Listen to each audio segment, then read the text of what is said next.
Those clients I find are the most difficult because they haven't had to ask the hard questions and they haven't been pushed up against the wall and figure out where is the money actually coming from.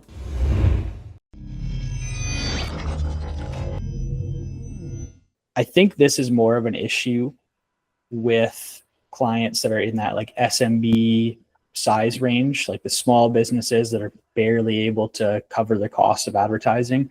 And then even like slightly larger, the 5 to 10K clients, they seem to be just starting to crack the code on advertising. And that's why they're coming to us to scale. But they haven't really fully realized that there's all of these behind the scenes attribution issues. And a lot of those clients that are also in that 5 to 10K range almost walked into their business, I think, a lot of the time. Like, at least in our one client that we had, iHeart, was like kind of a perfect example of that. They didn't have a great business sense, so they didn't need to go through the hard learnings of figuring out attribution and using these platforms to build their business, because it happened to a lot of what their scaling early on scaling was through their organic, and it kind of got them to the dance, and then that slowed down, so they needed to revert and try some other tools to do their marketing for them. Yeah. And those clients I find are the most difficult because they haven't had to ask the hard questions and they haven't been pushed up against the wall and figure out where is the money actually coming from. I've got a good example of it here that I guess I could start by showing. Here's some of the KPIs that I like to share with clients that I'm finding that this is a little bit more productive. And these are KPIs that we talked about at length, but this is actually something I stole from Melissa, just the framework of it.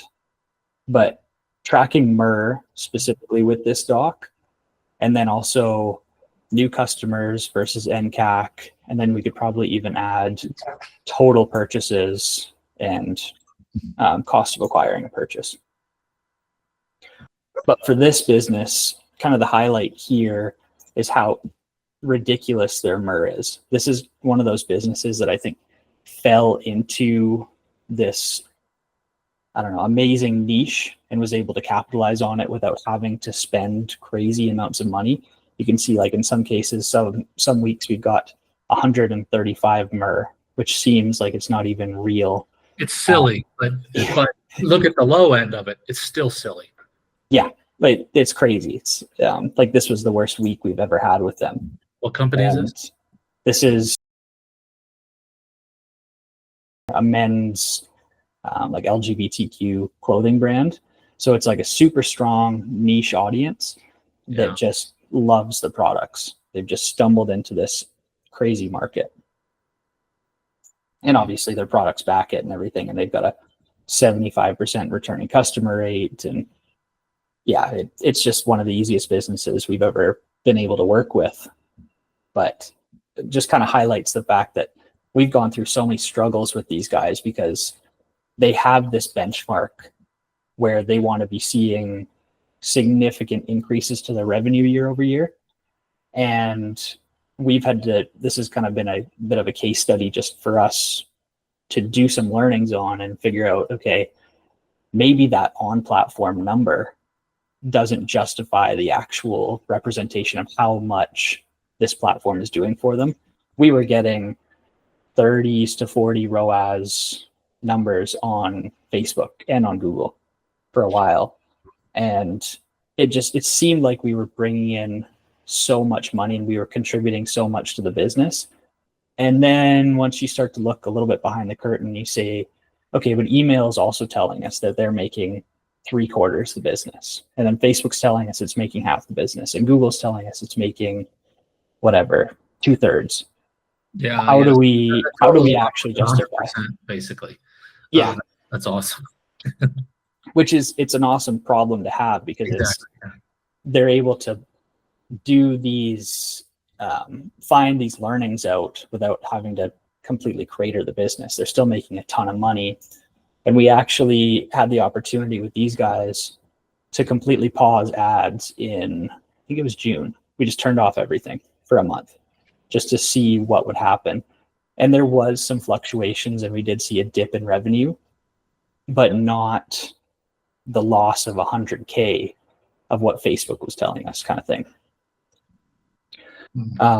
So yeah, this has been an interesting client to kind of learn through that process and say, all right, what is the correct strategy here, and how do we leverage these platforms in the best interest of this particular business? And obviously, with them having a 75% conversion rate and their LTV is through the roof, it's a complete new customer acquisition strategy that we've landed on, and it's doing really well.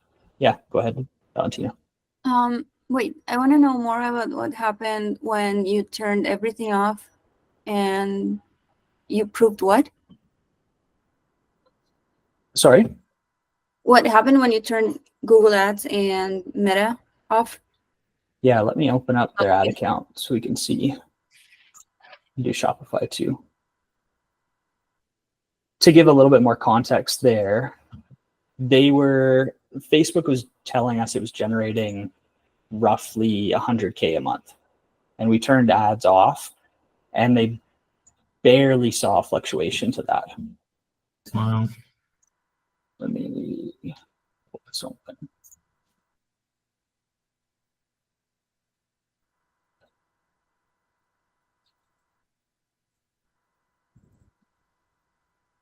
Is that mainly because they were still keeping up their email sequence? Yeah, their email has always been super strong, which is a testament to why they have a 75% returning customer rate. Yeah. Did they reallocate the budget that they had for Meta and ads? Nope, they totally pulled it down. Okay. They didn't have any advertising budget. So the month of June, basically, completely. So $0 spent on Facebook, $0 spent on Google. And let's just look month over month.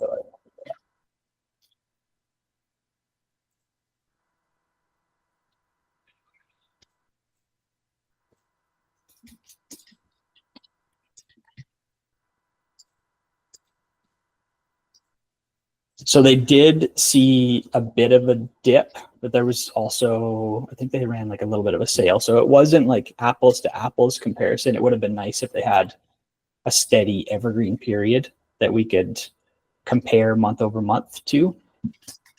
But you can see here, so Facebook obviously spent nothing, told us it generated $600 in the month of June. But in the month of May, it said it generated 230K. That was the attributed value of Facebook in the previous month.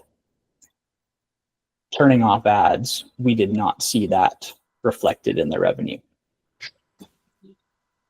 And remember, we took down both platforms. We took down Facebook and Google. And I think both platforms combined were telling us they were generating 300K.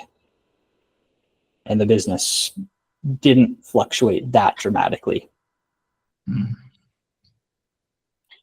So yeah, that made it very clear to us that at least this business is able to maintain consistency regardless of advertising spend, at least for a short period of time. We don't know what the effects would have been over the course of, let's say, 3 months, if we would have completely dried up that top of funnel for them, because they don't really pursue that in any other marketing avenues.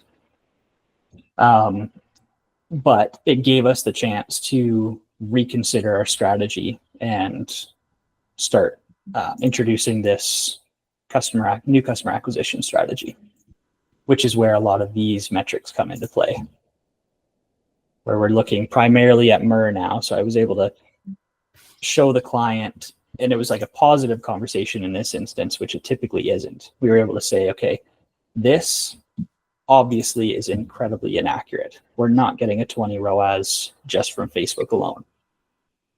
Your MER is still outrageous, but if we take this at face value and just say, this is the MER that could be generated without ads, let's push your new customers and see what that is able to build to over the course of the next 12 months, because we know that they have a really strong 12-month LTV.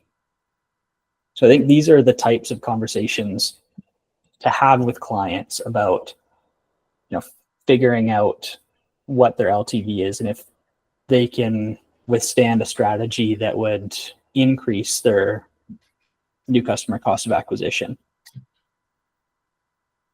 and some of the other increases that we're going to feel when we start pushing more top of funnel traffic.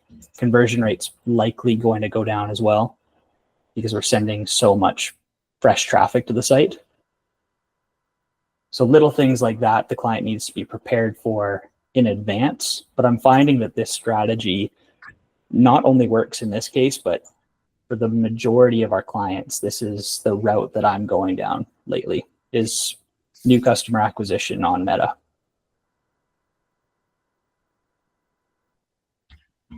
But yeah, does anybody have any questions about that? Are you using Triple Whale or Northbeam to get the new nCAC numbers, or is this like they're manually checking to see if this is the first time order? And what's the basis of that? Because that still seems really low. First time customers, you mean? And nCAC, yeah, I mean, it is really low, and I think that's a bit it's still absolutely amazing, right? Mm-hmm. Yeah. Well, that's partially because their marketing spend is so low. If you look at it on a weekly basis, we're only spending like $1,000, and that's it. We're not even really spending on Google anymore. So their cost of Klaviyo should be factored in here because it's a huge part of the business, but it's going to be negligible, maybe $50, $60 a week if we're tracking weekly. And the only way, they don't have Triple Whale or any other third-party attribution. We talked about it, but when we reallocated budget and we started to get granular with this strategy, it was more or less let's cut costs as much as we can and see if we can have like a hard reset to the marketing side of things and maintain status quo everywhere else, see what we can do over the course of the next 6 months with this new marketing effort. And the way that I go about tracking this is all done manually for them, which it doesn't take a ton of time, but I just come in here and take a look at week over week, how many customers were generated versus how much the total spend, and then nCAC from that. And then this client, to kind of a side note, I don't want to go down too much of a road with this, but I've added their fee, like the MER, including their agency fees, because it is a large part of their budget. Like they're only spending $1,000 a week on Meta, but their agency fee with us is $3,000. So it's pretty substantial. And their Klaviyo fee is going to be even more. So something to factor in, and especially when it's a client where they're already achieving like 135 MER, we can easily incorporate the agency fee and still have a really healthy MER and make them feel at ease because everything is very clear to them. We're not kind of hiding the fact that they're also paying us on top of agency or on top of ad spend, which I've had that question from time to time on somebody saying, okay, if you're sure, that's great, our MER is a 6, but we're also paying you guys X amount. How do we factor that in? And that can become an awkward question if you haven't highlighted it beforehand.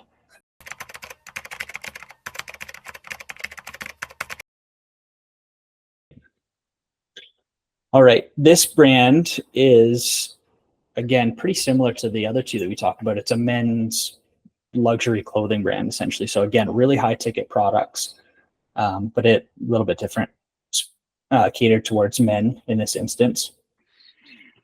And